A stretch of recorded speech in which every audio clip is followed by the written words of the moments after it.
شیخ حسینہ کا زوال، آخری گھنٹوں میں کیا کیا ہوا؟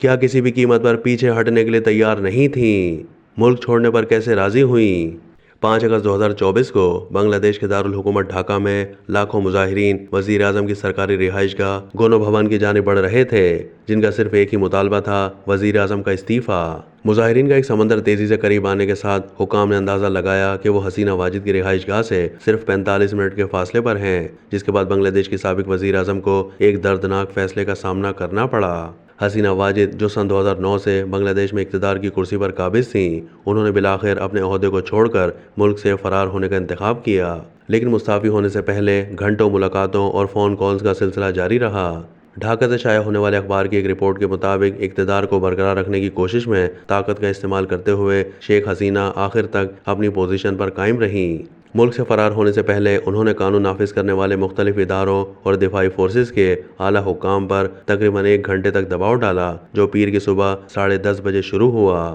تاہم اس وقت تک سرکاری رہائش کی طرف جانے والی ڈھاکہ کی سڑکیں ملک کی تاریخ میں شاید سب سے زیادہ لوگوں کے مجمع سے بھر گئی تھیں۔ اس سے ایک دن پہلے یعنی اتوار کو 98 شہریوں کی المناک ہلاکتوں کے بعد طلبہ رہنماؤں نے ایک دن پہلے ہی گونو بھون پر چڑھائی کا عزم کر لیا تھا۔ اس سے پہلے 3 ہفتوں تک حسینہ واجد بھاری ہتھیاروں سے مسلح افواج اور اپنی پارٹی کے کارکنوں کو استعمال کرنے کے باوجود طلبہ کی قیادت میں ہونے والے مظاہروں اور وسیع عوامی بے چینی پر قابو پانے میں ناکام رہی تھیں۔ متعدد ذرائع کا حوالہ دیتے ہوئے اخبار کی رپورٹ میں استعفے سے 4 گھنٹے پہلے حسینہ واجد کو بھارت فرار ہونے کا جواز فراہم کیا گیا۔ رپورٹ میں کہا گیا کہ صورتحال کی سنگینی کو محسوس کرتے ہوئے عوامی لیگ کے کچھ رہنماؤں نے اتوار کی رات ہی فوج کو اقتدار منتقل کرنے کے لیے حسینہ واجد کو قائل کرنے کی کوشش کی، تاہم انہوں نے یہ مشورہ ماننے سے انکار کر دیا۔ اس کے بجائے حسینہ واجد نے پیر سے شروع ہونے والے ایک سخت کرفیو کا حکم دیا، جس میں بنگلہ دیش میں انٹرنیٹ سمیت ہر چیز کو بند کر دیا گیا۔ صبح کے وقت کرفیو نافذ کرنے کی کوششوں کے باوجود مظاہرین نے صبح 9 بجے تک مختلف مقامات پر اس کی خلاف ورزی شروع کر دی اور 1 گھنٹے بعد لاکھوں لوگ ڈھاکہ کی سڑکوں پر پہنچ چکے تھے۔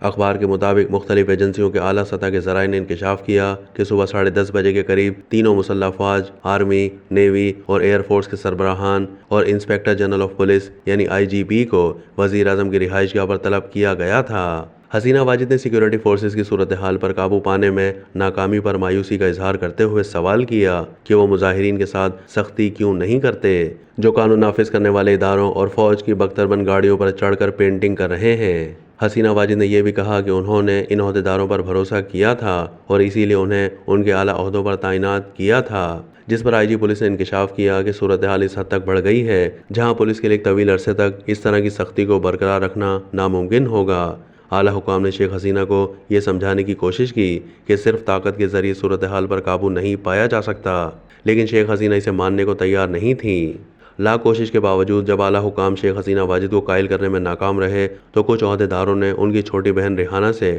الگ کمرے میں ملاقات کی۔ انہوں نے ان پر زور دیا کہ وہ حسینہ کو صورتحال کی سنگینی سے آگاہ کریں، جس کے بعد ریحانہ نے اپنی بڑی بہن سے بات کی، لیکن حسینہ واجد پھر بھی پرعزم اور غیر مطمئن رہیں۔ لیکن پھر بالآخر بہن کے بیٹے نے فون پر حسینہ واجد کو بنگلہ دیش چھوڑنے پر آمادہ کیا۔ اس کے بعد ایک سینئر عہدیدار نے حسینہ واجد کے بیٹے سے بھی بات کی، جو بیرون ملک مقیم ہیں، لیکن وہ بنگلہ دیش کے وزیر اعظم کے سرکاری مشیر تھے۔ رپورٹ کے مطابق حسینہ واجد کے بیٹے نے پھر اپنی والدہ حسینہ واجد سے بات کی، جس کے بعد وہ مستعفی ہونے پر آخرکار راضی ہو گئیں۔ اس دوران ملک چھوڑنے کے لیے ہیلی کاپٹر میں سوار ہونے سے پہلے حسینہ واجد نے قوم کے لیے ایک الوداعی خطاب ریکارڈ کروانے کی خواہش بھی ظاہر کی، وہ پوری نہ ہو سکی۔ اس وقت تک انٹیلیجنس رپورٹس نے بتایا کہ متعدد طلبہ شاہ باغ کے علاقوں سے گونو بھون کی طرف مارچ کر رہے تھے اور اندازہ لگایا گیا تھا کہ لوگوں کا سیلاب 45 منٹ میں گونو بھون تک پہنچ سکتا ہے۔ صورتحال اتنی سنگین ہو چکی تھی کہ شیخ حسینہ واجد کے پاس وقت نہیں تھا کہ وہ اپنی مطلوبہ تقریر ریکارڈ کر سکیں،